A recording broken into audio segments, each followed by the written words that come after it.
Welcome to This Explainer. Today, we're unpacking one of the most fiercely debated terms in postcolonial theory, hybridity. What we're really looking at here is a fundamental debate about the validity of postcolonial theory itself. How do we understand the complex merging of cultures after colonization? Is it this beautiful, empowering exchange, or does it actually mask deep historical inequalities? We're going to explore both sides of this fascinating academic battleground. All right, here's our agenda. We're going to cover roots of a controversial term, Bakhtin, Bhabha, and resistance, the double logic in physics, critiques of postcolonial hybridity, key scholars and arguments, and finally, why hybridity matters today. So let's jump right into part one, roots of a controversial term, from agriculture to empire.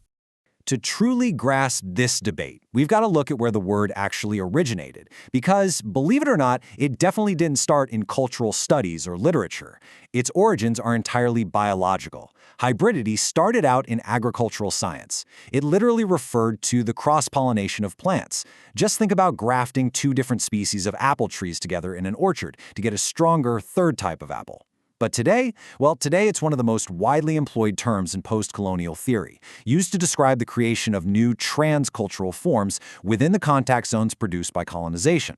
Obviously, the leap from plants to people is a massive one, and man, does it carry a lot of baggage. As we trace this concept across time, we can see it shift from innocent botany into a pretty dark period. At the turn of the 19th century, biological racial classification really took hold, and hybridity became part of this imperialist, racist discourse. Colonizers literally lived in fear that human hybrids, meaning the union of disparate races, would inevitably revert to their so-called primitive stock unless they were actively cultivated. It was a deeply essentialist, fearful concept. But then, fast forward into the 20th century, and the term gets completely reclaimed by modern linguists, and later on by cultural theorists. Moving on to part two. Bakhtin, Bhabha, and resistance, reclaiming the narrative. Now let's look at how two monumental scholars completely transformed this previously racist biological term into a powerful weapon of cultural resistance. First up, we have the linguist Mikhail Bakhtin. He looked at hybridity through the lens of language, specifically how multivocal or polyphonic language situations have this incredible disruptive power. Bakhtin saw hybridity as politicized and conflictual. He saw it setting different points of view against each other. Then, cultural theorist Homi Bhabha comes along, takes Bakhtin's linguistic idea and totally weaponizes it. Bhabha turns it into a cultural theory of active challenge. He argues that this hybridity directly strips imperialist culture of its authority and even deprives it of its claims to authenticity. And that brings us to Bhabha's incredibly famous concept, the third space of enunciation. Bhabha contends that all cultural statements are actually constructed in this ambivalent, in-between zone. To put it simply, think of it like a musical remix. When you blend a traditional folk song with modern electronic beats, you don't just get two songs playing over each other. You get a third space, an entirely new hybrid genre. Bhabha argues that because cultural identity emerges in this shared, contradictory space, the whole idea of a purely dominant, untouched hierarchical culture is completely impossible. Bhabha essentially invites us to descend into that alien territory. He argues that this uncomfortable, shared, in-between space is actually where true international culture is born. It's not about looking at cultural diversity as something exotic or foreign. It's about recognizing an empowering hybridity where the colonizer and the colonized mutually construct each other's identities. To help anchor some of these complex theories, here are a few essential concepts you want to keep in mind.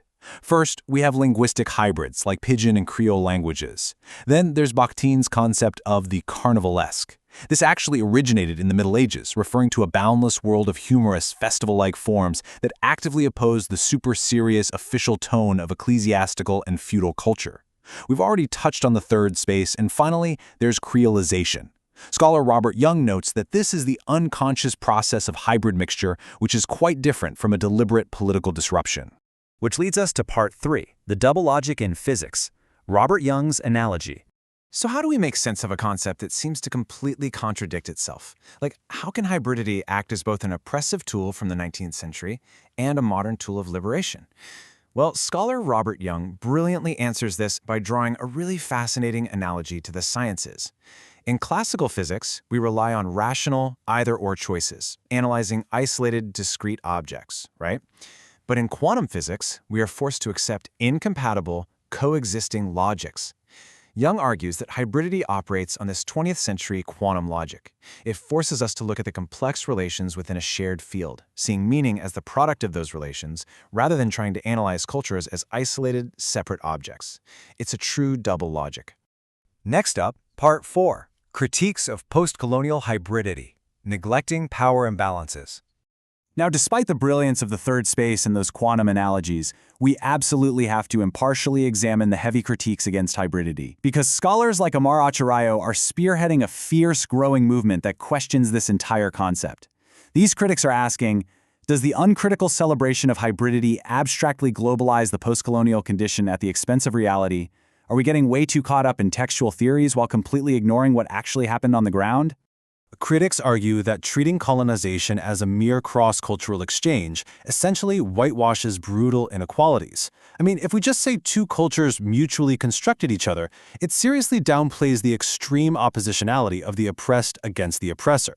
It can act as a disguise for assimilationist policies, suggesting this peaceful transculturation or cultural synergy, when in historical reality, the exchange was forced and highly unequal.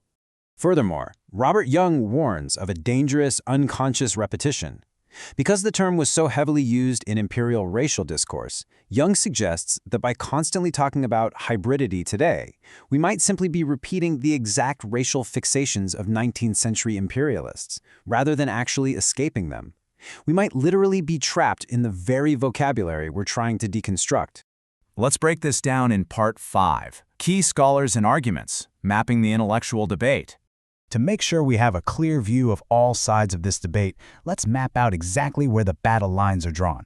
On one side, we've got the liberating ideas of Bhabha and Bakhtin, who see hybridity and multivocal language as actively subverting imperial superiority. Right in the middle is Robert Young, who points out the double logic and the discursive framework, but also flags its racist baggage. And over on the critical side, we have formidable scholars like Chandra Talpe Mohanty and Benita Perry. They argue that these textualist theories delocate cultures from their temporal and geographical realities, completely neglecting specific local differences and the sheer, harsh reality of power imbalances. And finally, Part 6, Why Hybridity Matters Today, a different model for resistance.